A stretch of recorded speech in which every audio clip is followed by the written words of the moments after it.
Shalom, selamat malam Bapak Ibu terkasih.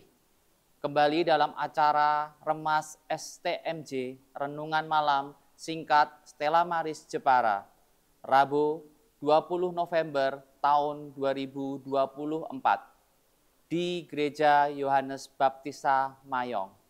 Berkah dalam. Malam hari ini, marilah kita merenungkan firman Tuhan dari bacaan hari ini, yaitu perumpamaan tentang uang mina. Pembacaan diambil dari Injil Lukas 19 ayat 11 sampai 27. Dalam perikop ini tentang uang mina kepada murid-muridnya, Tuhan selalu memberikan didikan kepada orang yang dikasihinya. Ketika kita mengaku kita adalah murid Yesus, maka marilah kita memberikan hati kita kepada didikannya.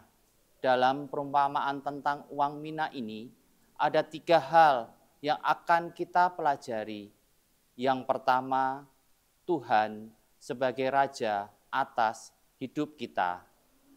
Pada ayat 12 sampai dengan 14, yang bunyinya, ada seorang bangsawan yang diangkat menjadi raja, tetapi orang-orang sebangsanya membenci dia. Tidak semua manusia di dunia menerima Tuhan sebagai Tuhan, bahkan orang Kristen sendiri. Sebagai orang Kristen, kita lebih senang menerima Yesus hanya sebagai juru selamat saja, yang mampu menyelamatkan kita dari api neraka. Padahal kita tahu Tuhan adalah Tuan atau Raja dalam hidup kita, yang mempunyai sifat menguasai, memiliki, dan memelihara. Pelajaran yang kedua tentang kepercayaan dan kesetiaan.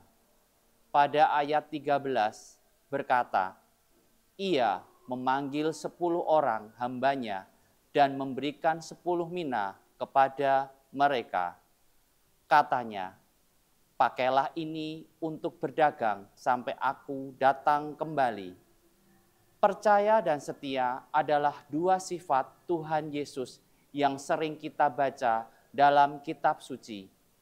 Dan Tuhan ingin mengajarkan kita menjadi pribadi yang selalu percaya, optimis, dan setia seperti Dia yang tidak pernah melihat badai di sekitar kita ataupun kelemahan kita.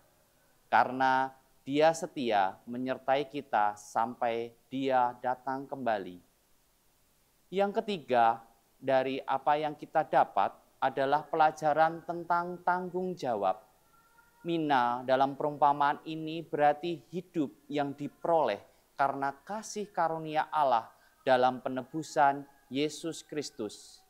Sebagai orang Kristen, kita diberi kepercayaan untuk mengemban tanggung jawab. Tanggung jawab yang pertama tentu saja hidup kita sendiri. Kehidupan adalah tanggung jawab yang besar.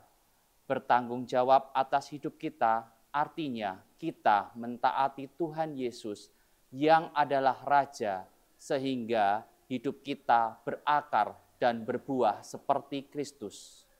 Di akhir hidup kita, Tuhan akan meminta pertanggungjawaban sehubungan dengan bagaimana kita menggunakan hidup yang telah dianugerahkannya kepada kita masing-masing.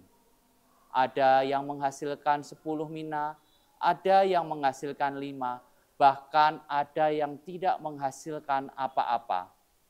Mari kita merenungkan saudaraku semua, apakah Tuhan sudah benar-benar menjadi Raja yang berkuasa atas hidup kita? Ataukah kita masih menjadi bos atas hidup kita sendiri? Apa kita sudah mau menjadi murid yang percaya dan setia sampai kedatangan Tuhan nanti? Apakah kita sudah bertanggung jawab atas hidup kita yang adalah anugerah Tuhan?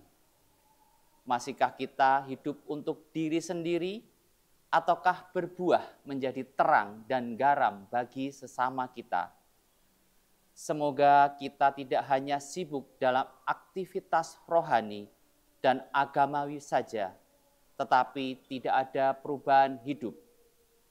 Tuhan mengharapkan kita menghasilkan buah kebenaran yang memberikan damai kepada mereka yang dilatih olehnya, yang pada akhirnya kita akan bertemu dengan Tuhan, dan Dia berkata, "Baik sekali pekerjaanmu, Nak. Kemuliaan kepada Bapa dan Putra dan Roh Kudus, seperti pada permulaan, sekarang, selalu, dan sepanjang segala abad. Selamat malam, berkah dalam."